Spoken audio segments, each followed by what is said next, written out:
Olá pessoal, meu nome é Andresa, sejam todos bem-vindos ao canal Vendo Além. Esse é o primeiro vídeo do canal, estou aqui a caráter. Tentei fazer aqui uma maquiagem por conta do Halloween, né? Agora dia 31 de outubro, então eu espero que vocês gostem. Pessoal, esse canal aqui é voltado ao nicho de terror, onde teremos histórias de crimes reais, certo? Lendas urbanas, histórias sobrenaturais e relatos também sobrenaturais de inscritos que, se quiserem enviar, eu vou estar deixando aqui o e-mail na descrição do vídeo. Caso você tenha interesse e goste desse nicho e queira compartilhar a sua história, você pode estar deixando lá no e-mail e quem sabe a sua história eu não leia aqui no canal, né? Eu não vou demorar muito na introdução. Quem não foi inscrito, eu peço a vocês que se inscrevam no canal, deixem um like logo no início do vídeo, porque assim ninguém esquece de deixar o like, compartilha com a família, com amigos que gostam desse nicho. E é isso, vamos aqui. Hoje, como vocês estão vendo aí na capa do vídeo, nós teremos 10 histórias que aconteceram no dia de Halloween, certo? Então, sem mais delongas, roda a vinheta já pra gente começar aí as histórias de hoje.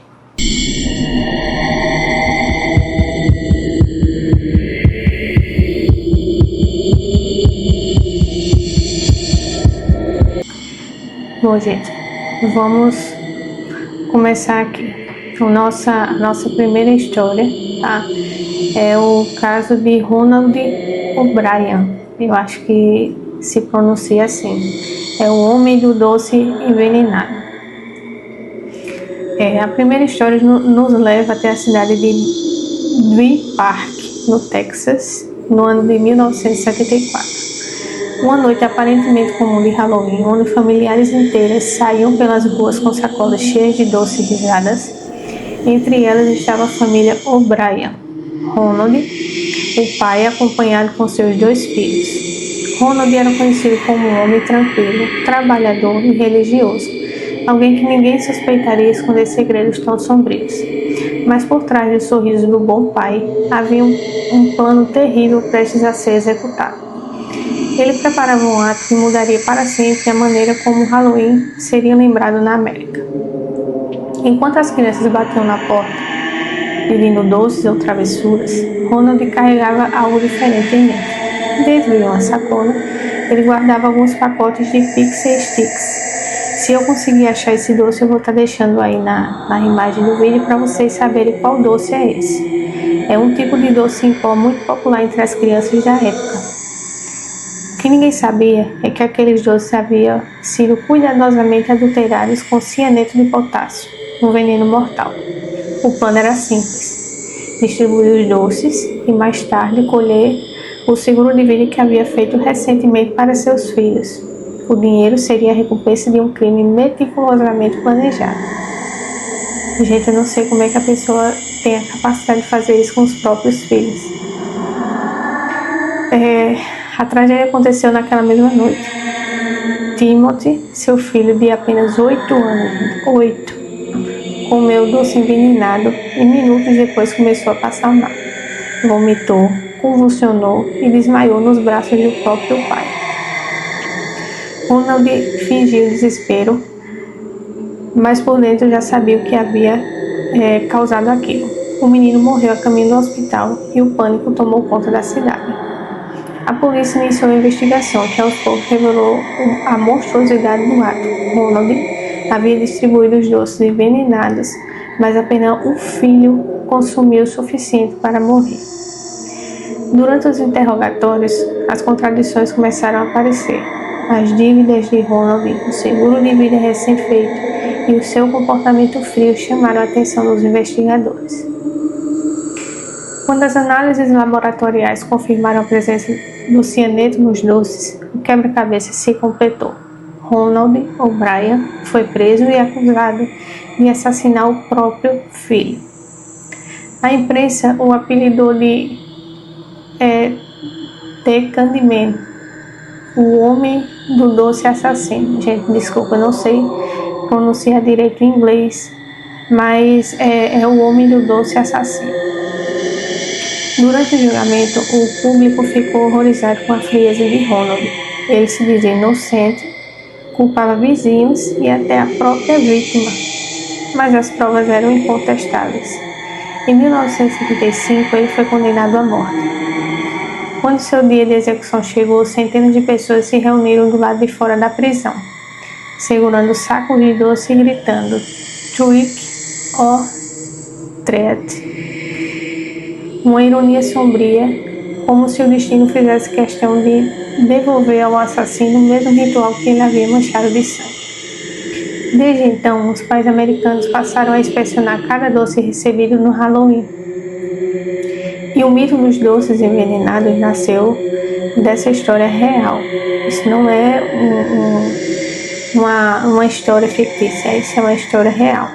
Ronald O'Brien se tornou o símbolo do Halloween sombrio, o homem que transformou uma festa de alegria em um pesadelo mortal.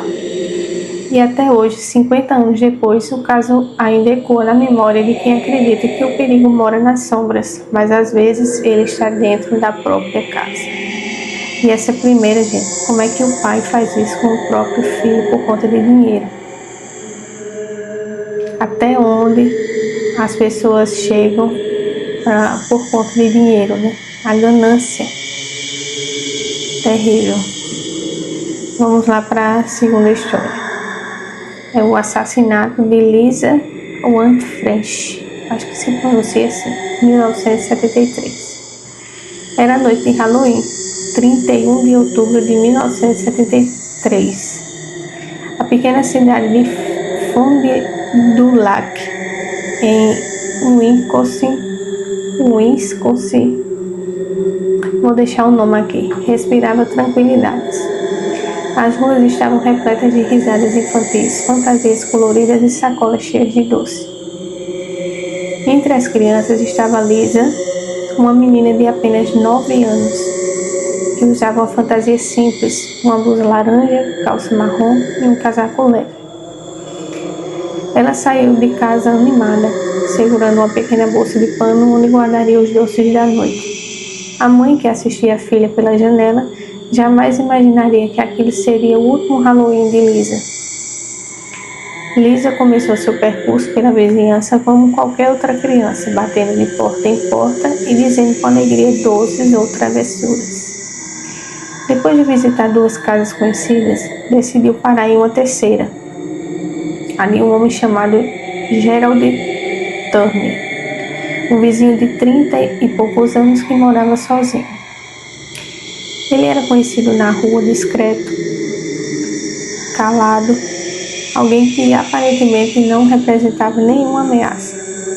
Mas, naquela noite, Gerald abriria a porta para um dos crimes mais cruéis e marcantes da história do Halloween americano. Gente, por isso que eu tenho medo de gente calada.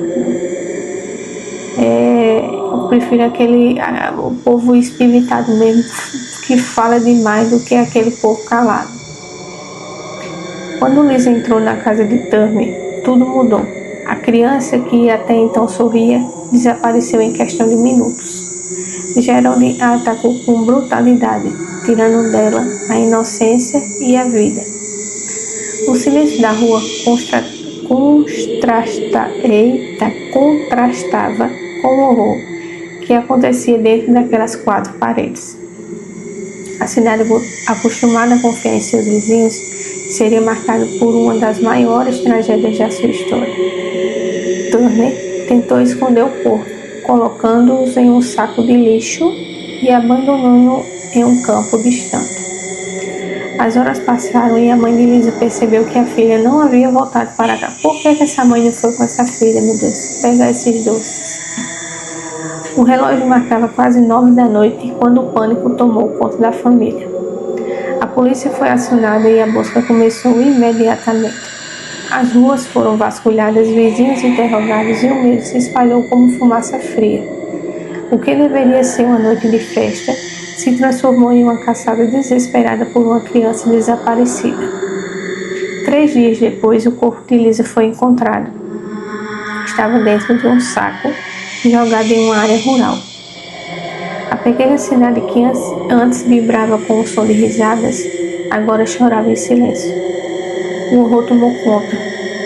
O Halloween, que sempre fora sinônimo de diversão, passou a carregar o peso de dor e da desconfiança. As pessoas trancavam suas portas e as crianças já não pediam doce como antes.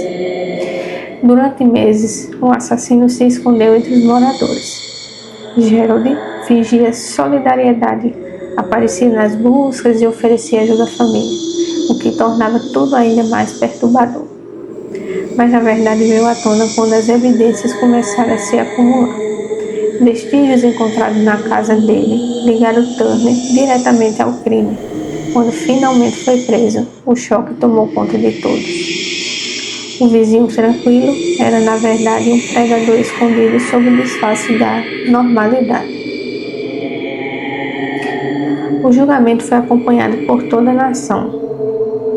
Turner tentou justificar o ato alegando impulso, descontrole e arrependimento, mas nada poderia justificar tamanha crueldade.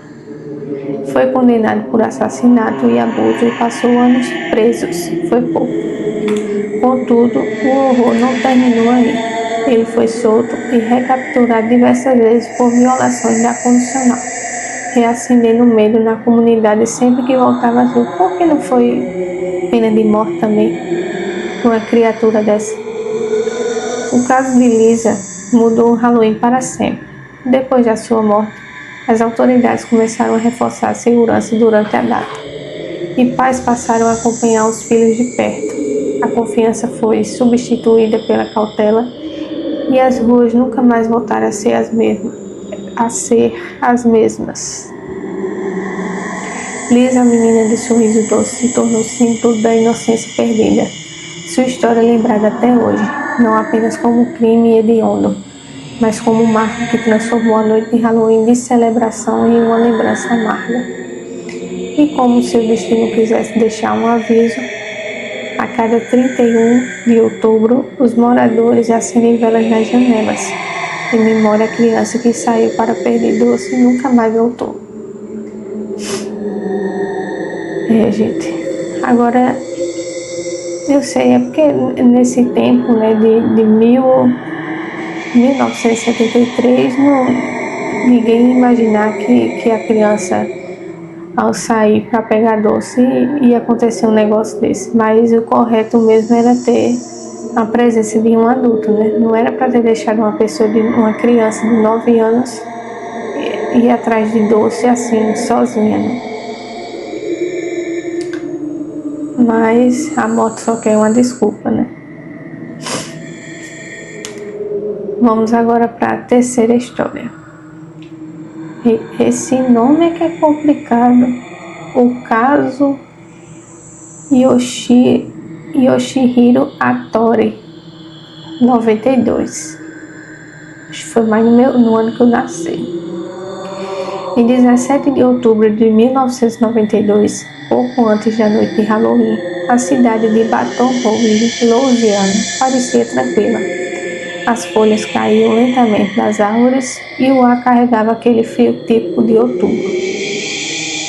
Yoshihiro Hattori, um jovem estudante japonês, só podia ser com o nome desse, de 16 anos, havia se mudado recentemente para os Estados Unidos como parte de um programa de intercâmbio. Inteligente, tímido e educado, Yoshihiro estava ansioso para participar das festividades americanas, experimentar o famoso Halloween e, sobretudo, conhecer novas pessoas. O que ele não sabia é que aquela noite seria marcada por tragédia. Naquela noite, Yoshihiro vestiu sua fantasia de Halloween com entusiasmo e ele e seu amigo decidiram visitar a casa de um colega para participar de uma pequena festa, porque geralmente tem, né, essa festa nesse dia de Halloween, né, nos Estados Unidos. Por aqui que não tem, né? Mas fora tem. Não vou mentir que queria muito que por aqui tivesse para participar. Eu gosto demais. Vamos voltar aqui à história. Mas por um simples engano de endereço, eles bateram na porta de uma residência errada. Puta merda, que azar. A casa parecia tranquila e iluminada apenas por algumas velas e a clássica abóbora esculpida na varanda. Tem que ter, né, a abóbora. Eles não tinham ideia de que aquele gesto inocente desencadearia uma sequência de eventos fatídicos. O proprietário da casa, Rodney Peters, era um homem armado, preocupado com invasões e com uma profunda desconfiança do estranho. Deu tiro em todo mundo. Quando ouviu a batida na porta, sacou sua 44 Magnum e gritou ordens para que os visitantes permanecessem imóveis. Yoshihiro, sem entender inglês, completamente assustado, com um tom autoritário, tentou explicar que estava ali por engano, mas a tensão do momento transformou cada segundo em perigo iminente. Sem que ninguém tivesse tempo de reagir, Rodney disparou, não desse? Yoshihiro foi atingido no peito, caído instantaneamente no chão. Seu amigo correu em busca de ajuda enquanto a polícia era chamada por vizinhos que ouviram o disparo. Os minutos seguintes foram desesperadores e a equipe médica nada pôde fazer. Yoshihiro morreu a caminho do hospital. Um ato impensado, baseado em medo e desconfiança, tirou a vida de um adolescente que só queria celebrar o Halloween. A notícia chocou a cidade e logo ganhou repercussão internacional. No Japão, familiares e amigos se desesperaram ao receber a trágica notícia, incapazes de compreender como uma simples confusão havia resultado em morte. Nos Estados Unidos, o caso gerou debates acalorados sobre posse de armas, autodefesa e o verdadeiro significado do Halloween. As imagens de jovens sorridentes em uma fantasia contrastavam cruelmente com o fim precoce de sua vida. O julgamento de Rodney Peters foi acompanhado de perto pela mídia. Durante as audiências, ele alegou legítima defesa, afirmando ter temido por sua vida, mas o caso expôs uma questão ainda mais profunda. Até que ponto o medo e a desconfiança podem transformar cidadãos comuns em assassinos? Mesmo em datas que deveriam celebrar a inocência e a alegria, a justiça americana enfrentou um dilema complexo, ponderando entre o direito à defesa e a perda irreparável de um adolescente estrangeiro. Até hoje, o nome de Yoshihiro Hattori é lembrado em Baton Rouge, no Japão. Sua história serve como alerta sobre a fragilidade da vida e a importância da empatia, principalmente em noites de festividades.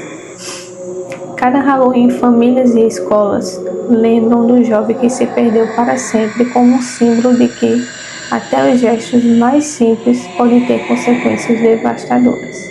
E a quarta história é o ataque em Fort Dodge, Iowa, em 82. Era 31 de outubro de 1982, em Fort Dodge, Iowa.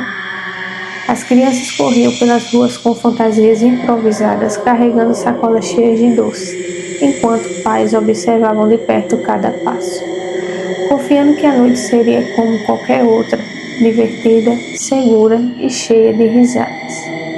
Mas naquela noite algo sombrio se escondia por trás da alegria do Halloween. Um simples trick or treat se tornaria o início de um pesadelo que ninguém poderia imaginar. Na calada da noite, Marvin e sua esposa estavam distribuindo doces para as crianças do bairro. A família sempre adorava o Halloween, preparando pacotes especiais e enfeitando a casa com lanternas e fantasias caseiras. Porém, entre as sombras da rua, um homem mascarado observava cada movimento, carregando intenções mortais. Ele não queria doce nem travessuras, ele queria violência. Quando a campanha tocou, Marvin abriu a porta com um sorriso, cumprimentando o visitante mascarado. Mas a alegria desapareceu instantaneamente. O homem exigiu dinheiro, apontando com uma arma com firmeza e frieza que congelou os Brandley no lugar. As palavras de ameaça ecoaram pela pequena sala: me dê seu dinheiro ou atiro. No momento seguinte, um tiro foi disparado. Marvin foi atingido na garganta, caindo imediatamente no chão, enquanto sua esposa tentava em vão protegê-lo. O ataque deixou a cidade inteira em choque. Fort Dodge era uma comunidade pequena, onde vizinhos se conheciam e confiavam uns nos outros. Um crime assim durante o Halloween era impensável. Um lembrete cruel de que o mal pode surgir, mesmo nas datas mais inocentes. A polícia começou imediatamente a investigação, mas o homem mascarado desapareceu nas sombras da noite, deixando poucas pistas e um rastro de medo que persistiria por anos. O caso nunca foi resolvido completamente. As autoridades revisaram testemunhos, investigaram possíveis suspeitos e reconstituíram os eventos, mas o criminoso permaneceu anônimo. Um fantasma que assombrava cada Halloween subsequente. As ruas, antes vibrantes de crianças, passaram a ser observadas com mais cautelas. Portas trancadas e famílias mais vigilantes. O simples ato de bater na porta por doce se transformou em um motivo de tensão, lembrando a todos que o terror pode estar mais perto do que se imagina. Marvin sobreviveu ao ataque, mas a experiência mudou sua vida para sempre. A cada Halloween, a memória daquela noite retornava, trazendo consigo o medo e a desconfiança que marcaram Fort Dodge. As festas e risadas deram lugar à cautela, e a cidade jamais voltou a encarar a data com a mesma inocência. Essa história é um exemplo sombrio de como o Halloween, uma celebração de alegria e fantasia, pode ser palco de atos de violências inesperados. O mal pode se disfarçar com máscara, misturar-se à noite e atacar quando ninguém espera. Fort Dodge nunca esqueceu aquele Halloween de 1982. Realmente, a pessoa se pega assim de surpresa na própria casa. Uma aguinha aqui no meu copinho aqui de caveira.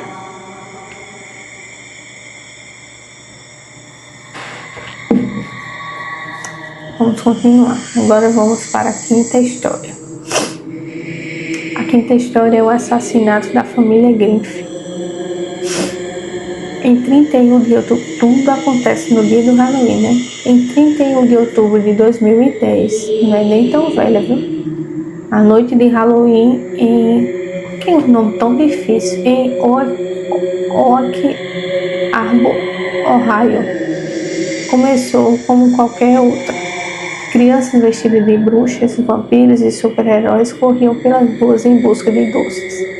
Enquanto as luzes das casas iluminavam as calçadas e abóboras sorridentes decoravam cada varanda. Mas naquela noite, uma família vivera um pesadelo inimaginável. Devon Grinf, de apenas 16 anos, chegava em casa após se preparar para uma noite de diversão. Sem imaginar que jamais voltaria a ter uma noite tranquila com sua família. Ao entrar na residência, Devon se deparou com a cena de horror absoluto. Seu irmão Derek, sua mãe Susan e seu padrasto William Lisk haviam sido brutalmente assassinados. Gente do céu, imagina a cena da pessoa chegando em casa e vendo todo mundo morto. A violência que pairava no ar não era fruto de invasores desconhecidos ou de criminosos de rua. O perpetrador era alguém que pertencia à própria família. B.J. Lisk, meio-irmão de Devon, com histórico de problemas mentais graves, havia transformado a noite de Halloween em um massacre. O silêncio da casa era perturbador. Cada detalhe parecia um retrato de crueldade. móveis revirados, sinais de luta e o horror estampado no rosto das vítimas. Devon, atônito, demorou a compreender o que havia acontecido, pensando inicialmente tratar-se de uma brincadeira macabra. Mas, quando percebeu a realidade, o choque tomou conta do seu corpo, paralisando-o diante de tamanha atrocidade. A polícia chegou rapidamente após vizinhos relatarem a ausência de movimentos e sons incomuns vindo da residência. B.J. Lasky foi preso ainda na cena do crime, não oferecendo resistência, mas deixando para trás um rastro de dor e destruição que marcaria a comunidade. O caso chocou a cidade de Oak Harbor e rapidamente ganhou repercussão nacional, lembrando a todos que o mal pode se manifestar dentro de lares aparentemente comuns, em datas que deveriam de ser de alegria. Durante o julgamento ficou claro que B.J. agiu com premeditação e sem remorso aparente. O motivo, segundo os investigadores, estava ligado a conflitos familiares e ao histórico de instabilidade mental. A tragédia, porém, não se limitou ao ato em si.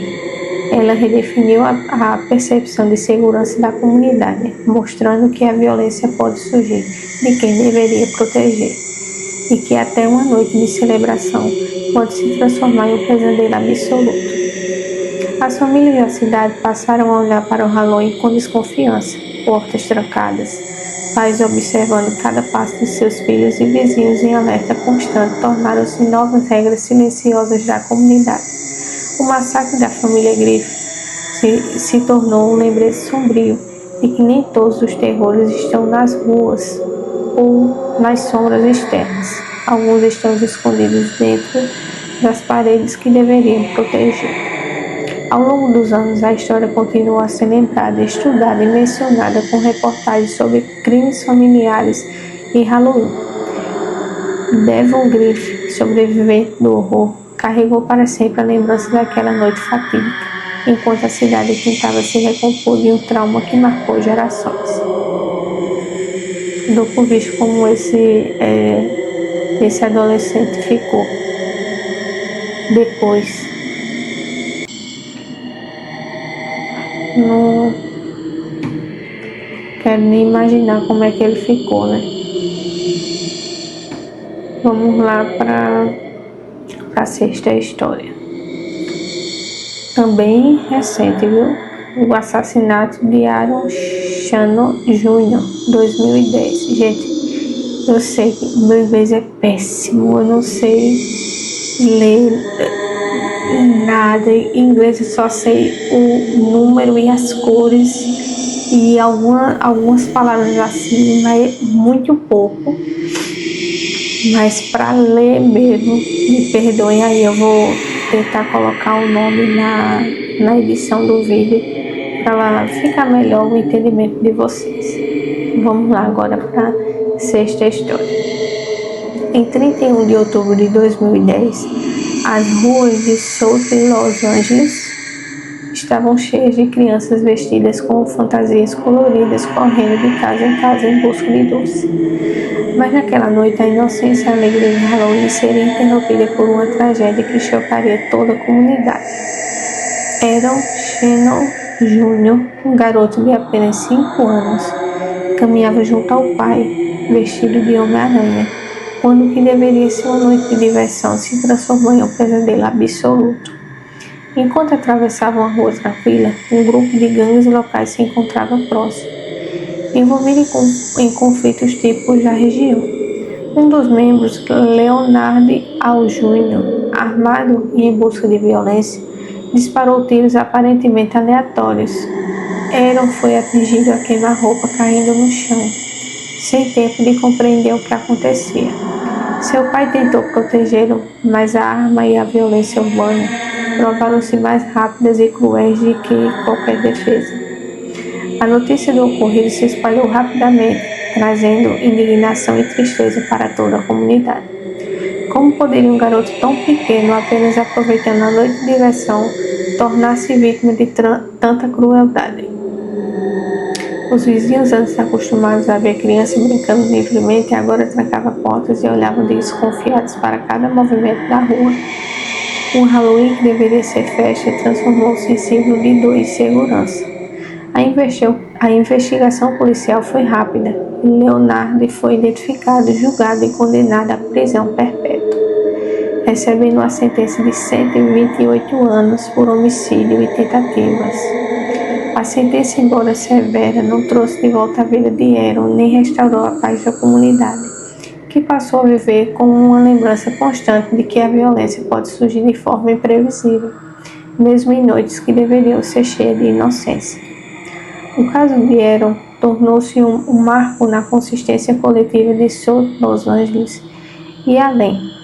Ele é lembrado não apenas como vítima, mas como símbolo de vulnerabilidade infantil em meio a conflitos urbanos. Cada Halloween, familiares e amigos relembram o garoto de 5 anos que sonhava ser um herói por noite e que tragicamente teve sua vida interrompida de forma brutal.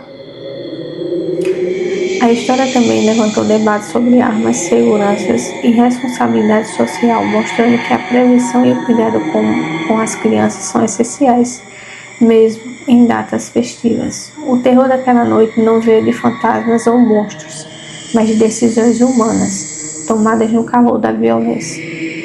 Enquanto as velas de abóbora iluminavam as calçadas e as crianças correm para pedir doces, a lembrança de Aaron permanece, um alerta sombrio de que nem toda festa é segura e que, às vezes, o horror espreita nos lugares mais inesperados, até mesmo nas mãos de quem deveria proteger. Essa história é pesada, né? Pesada de verdade. Vamos agora, outra história no ano que eu nasci. História de número 7. Eu acho que eu falei a outra era número 7. Gente, a história que eu contei a passada é a de número 6. Agora vamos para a de número 7. Me perdoe aí se eu tiver atrapalhado. Essa agora é o sequestro e assassinato de Shauna Howe, em 1992. 27 de outubro de 1992, em Rose City, Pensilvânia. A cidade se preparava para o Halloween, com decorações espalhadas pelas casas, crianças animadas ensaiando suas falas de trick or treat. O que significa isso? Só um momento, deixa eu saber aqui, que já é a segunda história que tem essa palavra. Vamos ver o que significa. Isso quer dizer doces ou travessuras. Vamos lá. Crianças animadas ensaiando suas falas de doces ou travessuras. E vizinhos preparando doces e guloseimas.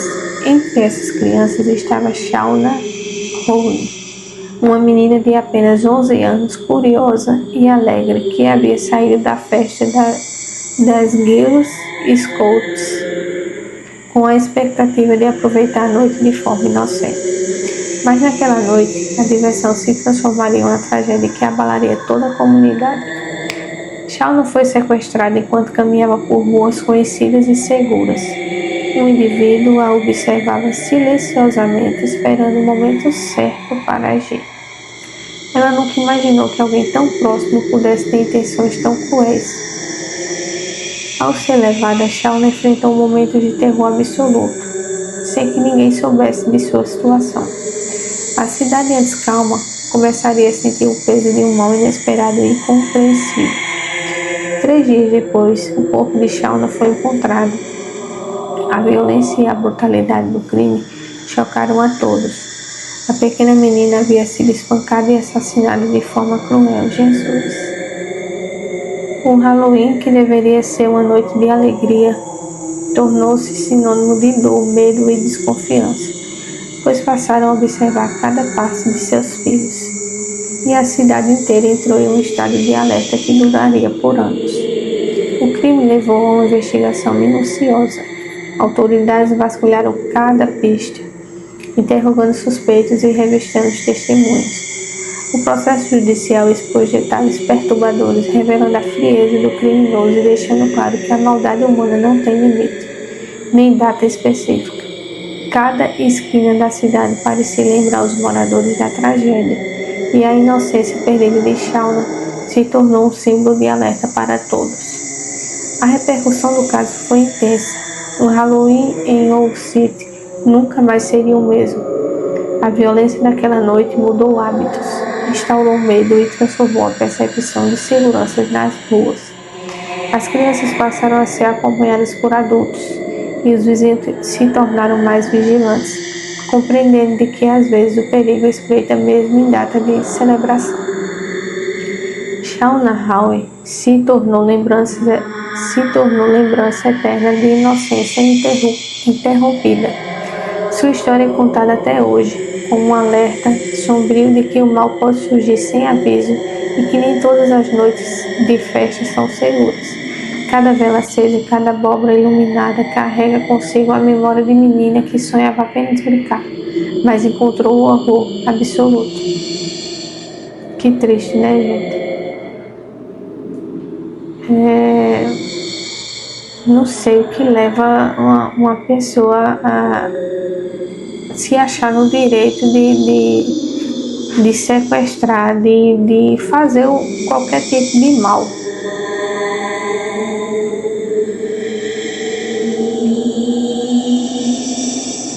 Pensar que esse mundo tem muita gente maldosa, muita gente ruim, e a gente tem que ter cuidado em todo canto que vai. Tem que saber entrar e sair, ficar em alerta em qualquer canto que vá. Se vai em alguma festa, ter cuidado com a bebida, ter cuidado até com certas amizades também que podem, sei lá, fazer coisas ruins. O mundo hoje está complicado, viu? Se nesse tempo, 1960, 1970, já tinha gente desse jeito, imagina hoje. Hoje é que tem mesmo. Vamos lá para a história de número 8. A tragédia do Coliseu do estado de Indiana, 1963. Era 31 de outubro de 1963, no Coliseu do estado de Indiana, nos Estados Unidos. A cidade se preparava para assistir a um espetáculo de patinação no gelo chamado Holiday on Ice, que coincidia com a celebração de Halloween. Famílias inteiras se dirigiam ao local, animadas, vestidas com fantasias e ansiosas para uma noite de diversão. Mas o que deveria ser uma noite de entretenimento e alegria, rapidamente se transformou em uma tragédia inimaginável. No Coliseu, o público aguardava o início do espetáculo. As luzes diminuíram e uma atmosfera de expectativa tomou conta do ambiente. Porém, o que ninguém percebeu foi um vazamento de propano acumulando-se silenciosamente no recinto. Pequenos sinais passaram despercebidos e o perigo invisível continuava a se infiltrar entre cadeiras e corredores, aguardando o momento certo para se revelar de forma devastadora. Durante o número final do espetáculo, uma faísca aparentemente inocente causada pelo equipamento de pipoca de um dos quiosques encontrou o gás acumulado no ar. Pegou fogo tudo, meu Deus. Em questão de segundos, uma explosão monumental varreu o local, provocando pânico instantâneo entre os espectadores. Pessoas corriam em busca de saída, mas o caos e a fumaça tornaram a fuga quase impossível. A noite de diversão transformou-se em um inferno com gritos, correridas, eu imagino. O povo correndo, passando por cima um do outro. Fumaça, você não vê nada. Você já fica cego daí. O cheiro também. Ave Maria, que agonia. Só de pensar me dá agonia, viu? O resultado foi devastador. Cerca de 75 pessoas perderam a vida. Muitas outras ficaram gravemente feridas. Famílias inteiras que haviam saído para celebrar o Halloween jamais esqueceriam aquele dia. O acontecimento marcou a história do Halloween de forma trágica, lembrando que o horror nem sempre vem de mãos humanas.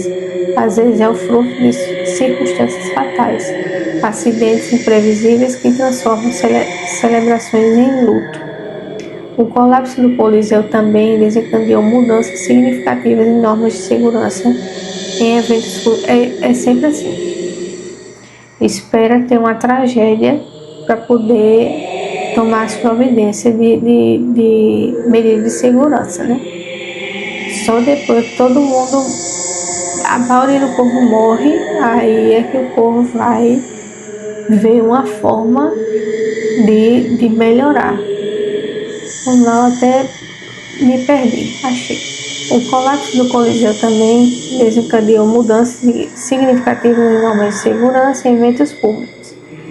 Regulamentos de armazenamento de gases, manutenção de equipamento e procedimentos de evacuação foram rigorosamente revisados, tentando evitar que outra tragédia semelhante ocorresse.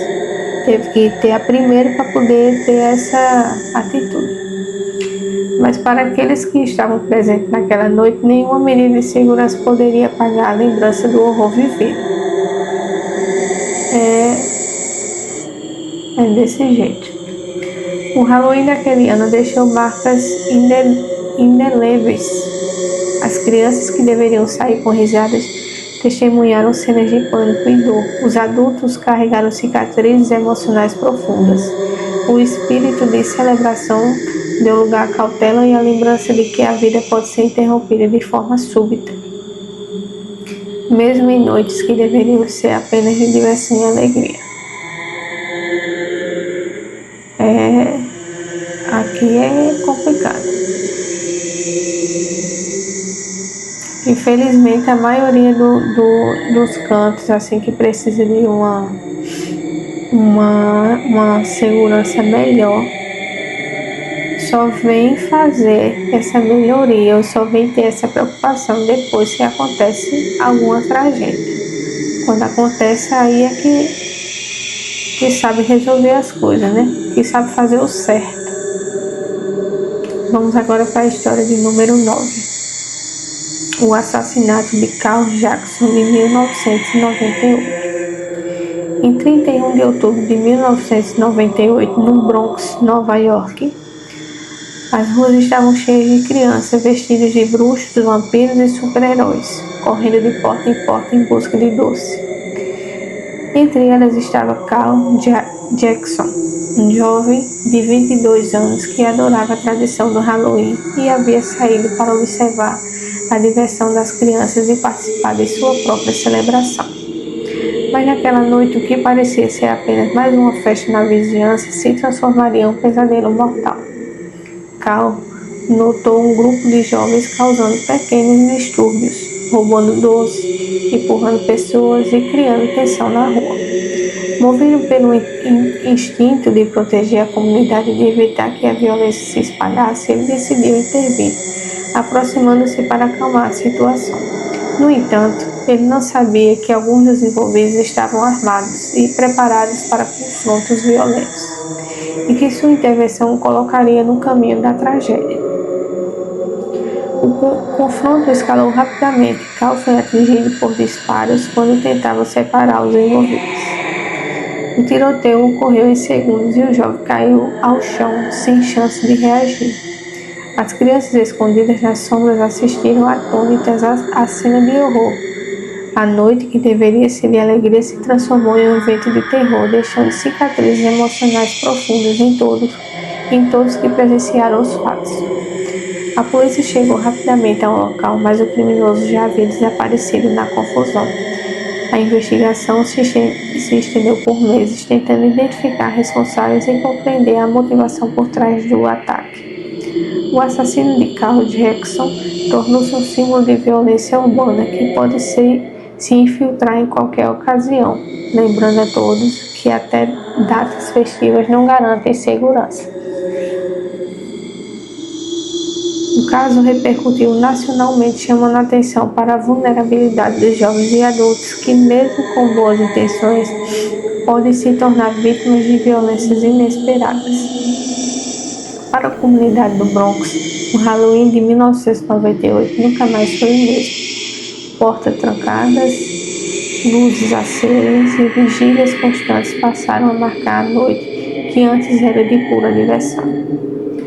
Carl Jackson é lembrado como alguém que tentou proteger os outros e acabou pagando com a própria vida. Sua história é um lembrete sombrio de que a coragem às vezes encontra a tragédia e que o mal pode se manifestar mesmo nos momentos em que se espera apenas inocência e celebração.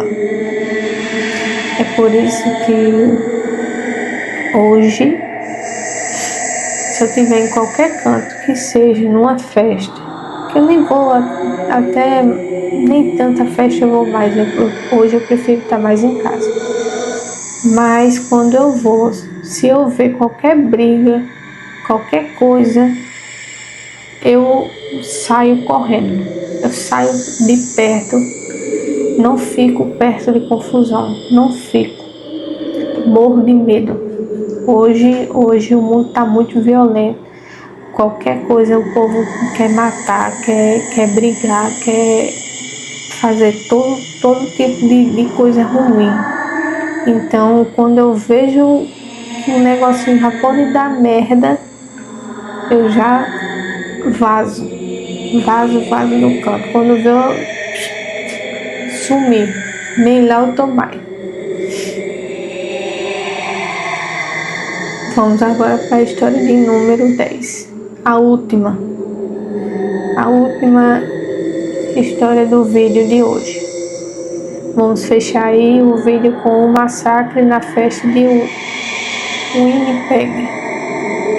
Acho que se pronuncia assim, no ano de 2005.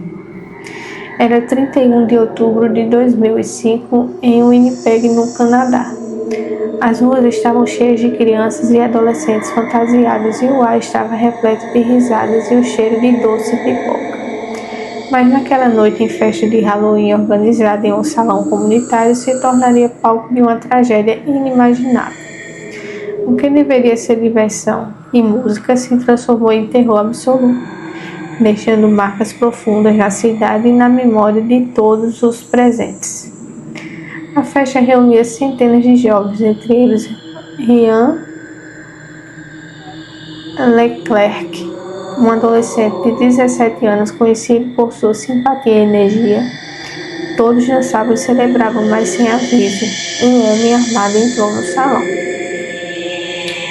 Mark Lepine, aparentemente motivado por raiva e frustração pessoal, começou a disparar indiscriminadamente contra os presentes.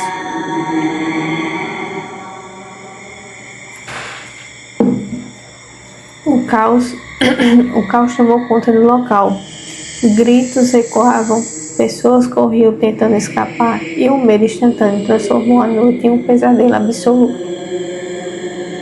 O massacre durou apenas minutos, mas cada segundo foi suficiente para causar pânico e destruição. Muitos ficaram feridos e alguns perderam a vida.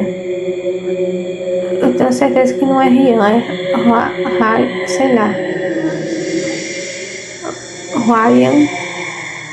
Ryan, vocês entenderam. Tentou ajudar os amigos a fugir, guiando-os para sair de corredores menos ocupados, mas o alcance da violência era imprevisível e implacável. A noite de celebração se tornou um símbolo de horror que ecoaria por anos em Winnipeg. A polícia foi acionada rapidamente, mas o criminoso já havia deixado o local antes da chegada das autoridades. Ele não é besta de esperar, né? A investigação posterior revelou o planejamento do ataque e expôs a frieza do agressor, deixando a comunidade perplexa com a brutalidade do ato. O massacre na festa de Winnipeg não foi apenas um crime, foi um choque que abalou a confiança da cidade em eventos públicos e na segurança de seus jovens. Famílias e amigos sofreram perdas irreparáveis e o Halloween daquele ano tornou-se lembranças de medo e tragédia. Festas foram canceladas, eventos públicos passaram a exigir maior vigilância e a comunidade precisou se unir para lidar com dor e trauma. O que deveria ser alegria e fantasia transformou-se em alerta sombrio sobre a imprevisibilidade da violência humana. A história de Winnipeg é um lembrete de que, mesmo em celebrações cuidadosamente organizadas, o mal pode se infiltrar de forma inesperada. As velas acesas, as abóboras e as fantasias não garantem segurança quando a intenção cruel estão presentes. Ryan Leclerc e tantos outros permanecem na memória coletiva como símbolos de coragem e vítimas de uma noite que jamais deveriam ter se tornado sinônimo de horror. Com isso, gente, concluímos aí o nosso vídeo com os top 10 dos crimes mais sombrios de Halloween em todo o mundo. Fiz aí essa pequena maquiagem, não entendo nada de maquiagem, mas decidi fazer, vim a caráter aqui, cabelinho amarrado, que eu também não uso, para apresentar aí as histórias aí para vocês. Eu espero que vocês gostem, tá? Só lembrando, quem não for inscrito, se inscreve, ativa o sininho, deixa o like, compartilha também com o pessoal que gosta do nicho de terror. Se tiver algum relato, olha lá o e-mail na descrição, manda o seu relato pra gente. Quem sabe esse relato não vai estar aqui no próximo vídeo. E eu fui!